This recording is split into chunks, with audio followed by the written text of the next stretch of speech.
Friends, welcome to IICS platform. आज है 28 जून और 28 जून का करेंगे हम करंट अफेयर। तो चलिए लेक्चर स्टार्ट करते हैं। लेक्चर स्टार्ट करने से पहले चैनल को सब्सक्राइब और बेल आइकन प्रेस करना ना भूलें और वीडियो को लास्ट तक देखें, क्योंकि मैं आपको हर लेक्चर में बोल रहा हूं कि वीडियो को लास्ट तक देखें, जिससे आपकी नॉलेज एक्सपांड होगी। चलते अपन लेक्चर पर। अगर मैं बोलूं कि कुछ मिनिस्टर मिलकर राष्ट्रपति के ऊपर जादू टोना कर रहे हैं तो आपको विश्वास होगा कि नहीं? हाँ, ये बिल्कुल सही बात है, पर ये इंडिया की बात नहीं, ये बात है मालदीव्स कंट्री के, जहाँ के राष्ट्रपति हैं मोहम्मद मिजू।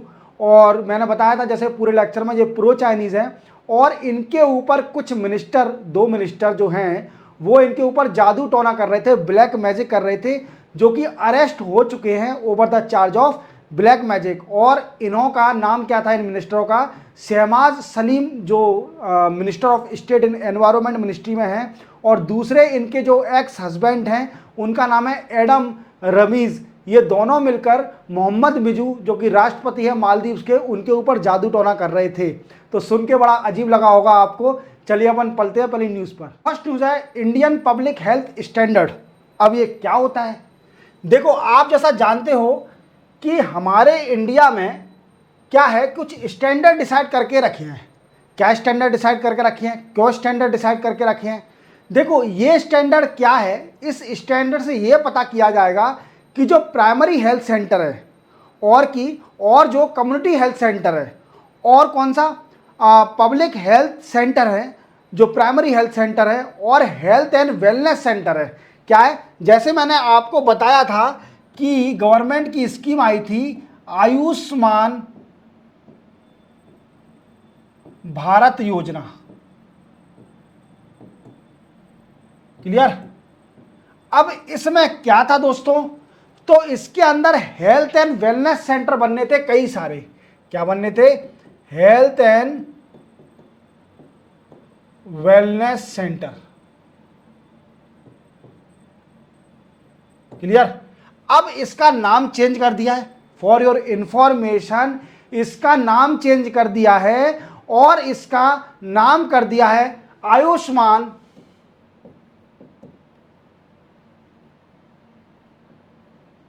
आरोग्य मंदिर।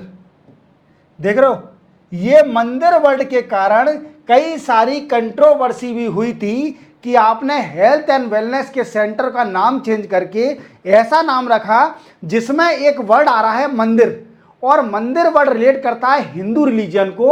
और हमारा जो भारत है जिसमें कई सारी डाइवर्सिटी की रिलीजन रहता है, जैसे क्रिश्चियन है, इस्लाम है, हिंदू है, तो ये मंदिर वर्ड सही नहीं है। इसका कई सारा कंट्रोवर्सी हुई थी, पर ये न्यूज़ नहीं है, for your kind of information मैंने बता दिया है।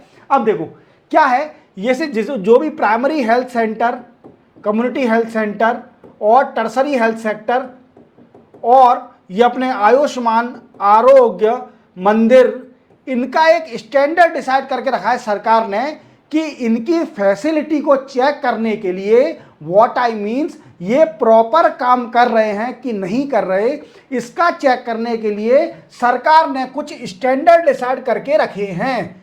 अब इस स्टैंडर्ड का यूज करके ही पता किया जाता है कि प्राइमरी हेल्थ सेंटर और health and wellness centre, what I means Ayushman आरोग्य मंदिर और community health centre, tertiary health sector सही से काम कर रहे हैं कि नहीं कर रहे। इन्हीं हेल्थ, व्हाट आई मीन्स, इन्हीं स्टैंडर्ड के जरिए नापा जाता है। व्हाट आई मीन्स, स्टैंडर्ड के जरिए पता किया जाता है। व्हाट आई मीन्स, नापा नहीं, नापा तो दूध नापना होता है, नापना नहीं। व्हाट आई मीन्स, मेजर किया जाता है, मेजर पता किया जाता है कि प्रॉपर वर्क कर रहे हैं कि नहीं कर रहे। तो मैंने मापना और मापना बोल सकते हैं अपन, पर हिंदी वर्ड है, एक अजीब सा लगेगा आपको, ठीक है।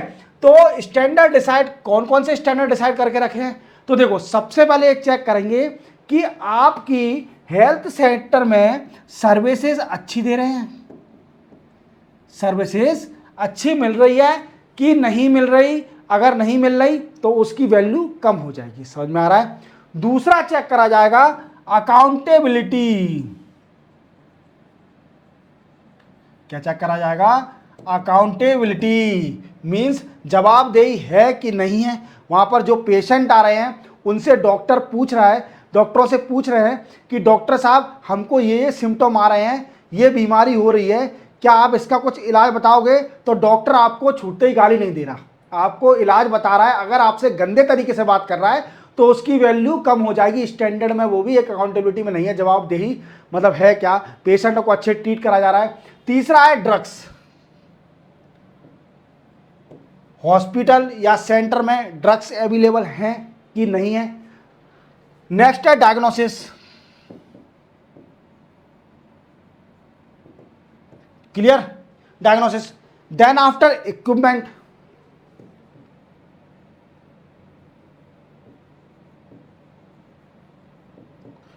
Proper treatment, human resource, human resource कौन से, नर्स हो गई या फिर आपका डॉक्टर हो गए, doctor you can also doctors etc. ऐसे कुछ स्टैंडर्ड हैं जिनको गवर्नमेंट ने डिसाइड करके रखा है to measure the health center. और आपको पता होगा हेल्थ एंड वेलनेस सेंटर का नाम चेंज करके क्या कर दिया है, आयुष्मान आरोग्य मंदिर। क्या कर दिया दोस्तों, आयुष्मान आरोग्य मंदिर नाम उसका कर दिया है। और मंदिर के नाम से कई सारी इंडिया में कंट्रोवर्सी हुई थी, अपोजिशन पार्टी ने और कुछ दूसरे समुदाय के लोगों ने इस पर ऑब्जेक्शन उठाया था कि आप कैसे किसी स्कीम, सरकार की वेलफेयर स्कीम या हेल्थ स्कीम का नाम किसी रिलीजन, किसी धर्म से कैसे जोड़ सकते हो। अगर वो स्कीम उस धर्म के लिए है, उस पर्टिकुलर रिलीजन के लिए है तो वो ठीक है। अगर वो सारी ऑल ओवर इंडिया के लिए है, सारे समुदाय के लिए है, तो आप किसी भी धर्म से स्कीम को नहीं कनेक्ट कर सकते। बट सरकार मानने वाली नहीं है, सरकार ने नाम चेंज कर दिया। अब इसको याद कर लीजिए, अच्छे से दिमाग में घुसेड़ लीजिए, क्योंकि इसका नाम हो गया है आयुष्मान आरोग्य मंदिर, जो हेल्थ एंड वेलनेस सेंटर थे पहले। इसी के साथ चलते हैं अपन नेक्स्ट न्यूज पर। नेक्स्ट न्यूज है एमएसएमई। अब देखो क्या है कि आपको मालूम है कि मोदी जी 3.0, मैं हर लेक्चर में बताता हूं कि मोदी जी 3.0 आ गए हैं। ओके, तीसरी बार कंसिक्यूटिवली वो पीएम बने हैं। अब इसमें एक मिनिस्टर आए नए साहब, उनका नाम है जीतेन राम मांझी। क्या नाम है, जीतेन राम मांझी। इन साहब को मिनिस्ट्री दी गई है, मिनिस्ट्री ऑफ एमएसएमई। एमएसएमई की मिनिस्ट्री दी हुई है। अब ये अभी नए आए हैं तो कुछ ना कुछ जादू तो दिखाना पड़ेगा इनको। तो इन्होंने अच्छा कुछ कर रहे हैं, बड़ी खुशी की बात है। तो इन्होंने कई बोल्ड डिसीजन लिए। पहला तो इन्होंने लिया कि एमएसएमई डेवलपमेंट एक्ट 2006 में चेंजेस होगा। What I means, MSME development act 2006 जो कानून है उसमें कुछ चेंजेस किए जाएंगे। किस चीज़ के चेंजेस, मैंने आपको हर लेक्चर में बताता हूं कि एमएसएमई के लिए पेमेंट देने की जो लिमिट थी उसको कम कर दिया है। कितना कर दिया दोस्तों, 45 डेज कर दिया है। 45 डेज में एमएसएमई को पेमेंट देना पड़ेगा, आप डिले नहीं कर सकते। समझ में आ गया, 45 डेज एक लिमिट सेट कर दी थी। पर इसका कई सारा क्रिटिसिज्म हुआ था, even from the side of MSME, because some large industry or the very big industry break the agreement with the MSME due to the reason of changing the time limit for providing or for paying the dues or the payment। समझ रहे हो आप मेरी बात को। देखो 45 days की limit set कर दी थी, जिससे क्या हुआ था कि एमएसएमई ने कई सारा विरोध किया कि हमें इसका नुकसान हो रहा है, आप तो वैसे ही रहने दो, लिमिट सेट मत करो। ये तो दूसरी बात है। पर इन्होंने बोला है कि हम रिव्यू करेंगे जो पेमेंट डिले हो रहा है, डिले टू एमएसएमई, उसको रिव्यू करेंगे। समझ में आ गया। पहला पॉइंट तो इन साहब ने ये बोला, क्या बोला कि हम इसको रिव्यू करेंगे अंडर चेंज करके, एमएसएमई डेवलपमेंट एक्ट 2006 को चेंज करके जो पेमेंट की लिमिट है उसको रिव्यू करेंगे। समझ में आ गया। दूसरा रीजन, दूसरा क्या बोला कि जो एमएसएमई इन रूरल एरिया में हैं, रूरल एरिया में उनको फैसिलिटी प्रोवाइड करी जाएगी, उनको ट्रेनिंग दी जाएगी, या कुछ वीकेंड से फाइनेंशियल हेल्प करी जाएगी, टेक्निकल हेल्प करी जाएगी, जिससे उसकी ग्रोथ हो सके। समझ में आ गया। तीसरा पॉइंट और मेन पॉइंट आपको याद रखना है, ये पॉइंट आपको हमेशा काम में आएगा और आपको बड़ी खुशी भी होगी इसको सुन के, क्योंकि हमारे भारत में ऐसा कुछ है भी। देखो, तीसरा पहले तो एक स्कीम है, इनिशिएटिव है, जिसका नाम है टीम। अब सर ये टीम है क्या? क्या क्रिकेट टीम है क्या कि जो अभी इंग्लैंड को हरा के इंडिया अपनी फाइनल में आ गई? तो क्रिकेट टीम नहीं है। टीम का फुल फॉर्म है ट्रेड अनेबलमेंट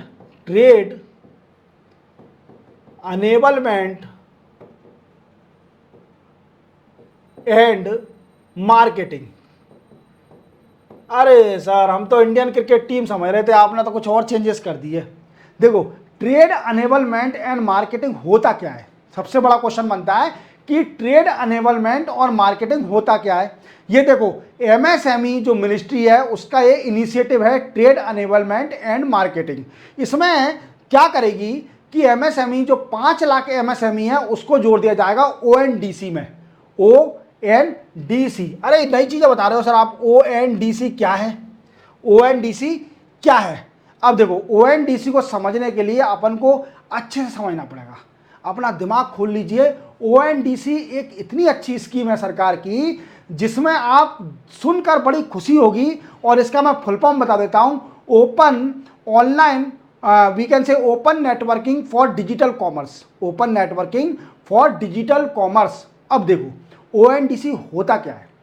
अब आपने सुना होगा कि अमेजॉन, फ्लिपकार्ट, जोमेटो, उबर, ओला, ये सारी जितने भी ऑनलाइन प्लेटफॉर्म हैं, इनको सरकार क्या कर रही है? जैसे सरकार ने यूपीआई निकाला था, यूनिफाइड पेमेंट इंटरफेस, जिसका रिवॉल्यूशन आ गया डिजिटल पेमेंट का, ऐसे ही मुझे लग रहा है कुछ साल बाद ओएनडीसी का भी रिवॉल्यूशन आ जाएगा, क्योंकि इसके अंदर आपको सुई से लेकर हाँ व्हाट मीन्स ट्रक तक आपको मिलेगा ओएनडीसी में।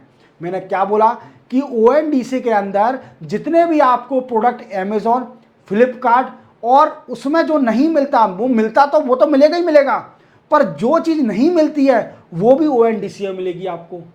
मीन्स हर चीज आपको मिलेगी ओएनडीसी के अंदर, और ये सरकार का इनिशिएटिव है। What we can, it is a initiative of e commerce, electronic commerce का इनिशिएटिव, जिसमें हर चीज आपको मिलेगी ओएनडीसी के अंदर। ONDC for open networking for digital commerce, इसमें हर चीज आपको मिलेगी। तो गवर्नमेंट का बहुत अच्छा प्लान है ओएनडीसी, इसको अच्छे से याद रखना, इसका यूज करना। तो मैंने क्या बताया तीसरा पॉइंट, कि टीम इनिशिएटिव स्टार्ट किया है, और किस लिए कि जो 5 लाख एमएसएमई हैं उनको जोड़ दिया जाएगा ओएनडीसी में। और ओएनडीसी क्या है? ई कॉमर्स साइड है सरकार की ओएनडी साइड है, जिसमें हर चीज मिलेगी और एमएसएमई के प्रोडक्ट भी मिलेंगे।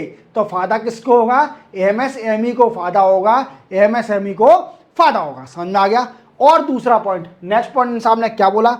ये साहब तो बड़े होशियार निकले, ये एमएसएमई को बहुत आगे ले जाएंगे, क्योंकि मैंने आपको कुछ लेक्चर में बताया था, 1-2 शायद 5-6 लेक्चर पहले, कि एमएसएमई का कंट्रीब्यूशन कितना है इंडिया के अंदर। आप जानते हो, मैंने बताया था कि 45% of trade and export from the MSME, India का जो एक्सपोर्ट होता है उसमें 40 से 45% तो कंट्रीब्यूशन फ्रॉम एमएसएमई का होता है। मैन्युफैक्चरिंग का सेक्टर का रेशियो बताया था 34 कुछ समथिंग होता है इसका। मैंने हर चीज़ एम्प्लॉयमेंट का बताया था कि 1 पॉइंट कुछ समथिंग, शायद भूल गया मैं क्या, एम्प्लॉयमेंट का भी रेशियो बहुत अच्छा है इसके अंदर। सबसे ज़्यादा एम्प्लॉयमेंट यही प्रोवाइड कराती है आफ्टर एग्रीकल्चर के बाद सबसे ज़्यादा एम्प्लॉयमेंट एमएसएमई में इंडिया में। याद रखना, क्वेश्चन आ सकता है कि second highest employment in which sector, then you can easily say that it is in MSME. ठीक है, चलते हैं। चौथा पॉइंट क्या बोला इन्हें? फोर्थ पॉइंट बोला इन्होंने एक इनिशिएटिव स्टार्ट किया है, यशस्विनी इनिशिएटिव। क्या है दोस्तों जी? देखो, आप जानते हो, कुछ एमएसएमई वुमेन ऑन करती हैं। व्हाट आई मीन्स, कुछ वुमेन मीन्स अपनी जो लेडीज होती हैं वो ऑन करती हैं कौन सी, एमएसएमई मीन्स छोटे छोटे बिजनेस होते हैं, उनको कई सारी महिला भी चलाती है, आपको पता है कई सारी महिला भी चलाती है। और आप जानते हो कि जितने भी एमएसएमई होते हैं अधिकतर वो इनफॉर्मल होते हैं, मोस्टली इनफॉर्मल होते हैं MSME, what I means registered नहीं होते हैं सरकार में। तो यशस्विनी जो स्कीम है, जो इनिशिएटिव है सरकार का, उसका मेन मोटिव यही है कि जो वुमेन ऑन करी है एमएसएमई और वो इनफॉर्मल है उसको फॉर्मल कर दिया जाएगा। फॉर्मल करने के बाद क्या होगा दोस्तों, फॉर्मल करने के बाद क्या होगा, तो फॉर्मल करने के बाद कई सारे बेनिफिट मिलना स्टार्ट हो जाएंगे। क्या क्या बेनिफिट, फंड का बेनिफिट मिलेगा, देन आफ्टर ट्रेनिंग का बेनिफिट मिलेगा to women that how to handle the MSME, हाँ ठीक है, in proper way that is also related training provided by the government. ठीक है, क्लियर। अब सुनो मेरी बात, fund, training, social security and safety also provided by the government if this MSME registered in the government registered हो जाते हैं, government में रजिस्टर्ड हो जाती है एमएसएमई, तो वो फॉर्मल हो जाएगी। क्लियर। ये कुछ पॉइंट है एमएसएमई के, जो जितेंद्र सिंह मांझी जी जो नए मिनिस्टर बने, यूनियन मिनिस्टर एमएसएमई के, वो यही इनिशिएटिव लेंगे। आपको ओएनडीसी अच्छे समझ में आ गया होगा, ओएनडीसी को जरूर याद रखना, क्योंकि आने वाले टाइम में ओएनडीसी देखना आप कितना आगे जाएगा, क्योंकि सरकार की स्कीम है और सरकार इसके लिए पूरा एफर्ट लगा रही है। तो आपको हर चीज मिलेगी ओएनडीसी में, सुई से लेकर आपको हाथी, इन द सेंस हाथी तो नहीं मिलेगा पर ट्रक जरूर मिल जाएगा। ठीक है, चलते हैं अपन नेक्स्ट न्यूज पर। नेक्स्ट न्यूज अपनी आरबीआई के ऊपर। क्या कर रही है आरबीआई, देखो आरबीआई का फुल फॉर्म सब जानते होंगे, रिजर्व बैंक ऑफ इंडिया और सेंट्रल बैंक ऑफ इंडिया की, ये बच्चों वाला क्वेश्चन है। ठीक है, अब क्या है कि रिजर्व बैंक ऑफ इंडिया ने क्या करने जा रही है, वो सार्क कंट्रियां हैं, सार्क कंट्रियां, इसका फुल फॉर्म बताऊं क्या, कौन कौन बताएगा, चलो मैं बता ही देता हूं, south Asian association for regional council, south Asian association for regional council. इसमें कौन कौन से मेंबर हैं, तो एक बार जान लीजिए। इसमें अफगानिस्तान है दोस्तों, हमारा दोस्त अफगानिस्तान। मुझे लगता है कि आज अफगानिस्तान बड़ा खुश होगा, चैन की नींद सो रहा होगा, क्योंकि इंडिया फाइनल में आ गया है। और इंडिया के आने से क्या हुआ है कि वो अफगानिस्तान फुल सपोर्ट कर रही है, कह रही है कि अगर हम नहीं जीते तो क्या हुआ, हमारा भारत जीतेगा इस बार वर्ल्ड कप और हम फिर से सेलिब्रेट करेंगे जैसे हमने सेलिब्रेट किया था अफगानिस्तान के लिए जब वो सेमीफाइनल में एंटर की थी और हमारा दोस्त भारत, बड़ा भाई, हमारा दोस्त, हमारा बड़ा भाई जीते वर्ल्ड कप। हमें भी बड़ी खुशी होगी और इंडिया वालों को तो जलवा ही जलवा, और रोहित शर्मा को तो सबसे ज़्यादा खुशी, क्योंकि बेचारा उसने 50 वर्ल्ड कप जीत नहीं पाया, तो कम से कम T20 वर्ल्ड कप तो जीती जाए। चलो ठीक है, अब क्या है, अफगानिस्तान, देन आफ्टर पाकिस्तान, ये कंट्री, इसका होना ना होना बात बराबर है, इसका होना ना होना बात बराबर है, ये कभी भी कोऑपरेट करती नहीं है सार्क में। देन आफ्टर श्रीलंका, बांग्लादेश, भूटान, मालदीव्स, अरे मेन तो भूल ही गए सर आप, अरे मेन तो बता ही दो कि इंडिया है ना, मेन इंडिया। ठीक है, ये कंट्रियां हैं किसके अंदर, सार्क के अंदर, और South Asian association for regional council. अब आरबीआई ने क्या बोला है कि हम swap, currency swap agreement sign करेंगे सार्क कंट्री के साथ, करेंसी स्वैप का एग्रीमेंट साइन करेंगे सार्क कंट्री के साथ, करेंसी स्वैप करेंगे। अब सबसे बड़ा क्वेश्चन बनता है कि करेंसी स्वैप होता क्या है सर जी, ये तो बताइए करेंसी स्वैप होता क्या है। देखो मान लीजिए आपको मालूम है कि वर्ल्ड में इंपोर्ट एंड एक्सपोर्ट ट्रेड कैसे होता है, ट्रेड होता है डॉलर से। क्या होता है, डॉलर से।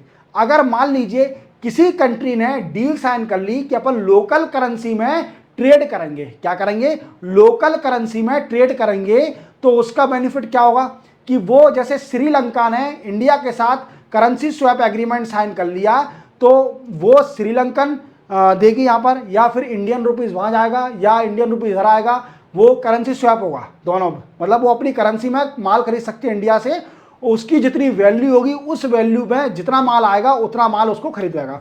तो आरबीआई क्या कर रही है, आरबीआई ने बोला है कि हम सार्क की कंट्रियों को करेंसी स्वैप की फैसिलिटी देंगे, जिससे क्या होगा कि इंपोर्ट और एक्सपोर्ट बढ़ेगा बिटवीन सार्क कंट्री। ओके, और ये कंट्री तो कभी मदद करने वाली नहीं है, इसका होना ना होना तो बात बराबर है, ठीक है। ये ना कुछ करेगी ना एग्रीमेंट साइन करेगी बस। नेक्स्ट न्यूज है दोस्तों, एक्सचेंज रेट ऑटोमेशन मॉड्यूल। क्या है सर जी ये, एक लिख लेते हैं आपको, एक्सचेंज रेट ऑटोमेशन मॉड्यूल, इसको फुल फॉर्म लिख लेते हैं, एक्सचेंज रेट ऑटोमेशन मॉड्यूल। क्या होता है सर जी ये एक्सचेंज रेट ऑटोमेशन मॉड्यूल क्या होता है? तो इसको समझने के लिए दोस्तों आपको ये समझना है कि ये क्या है। इसका नाम है सेंट्रल बोर्ड ऑफ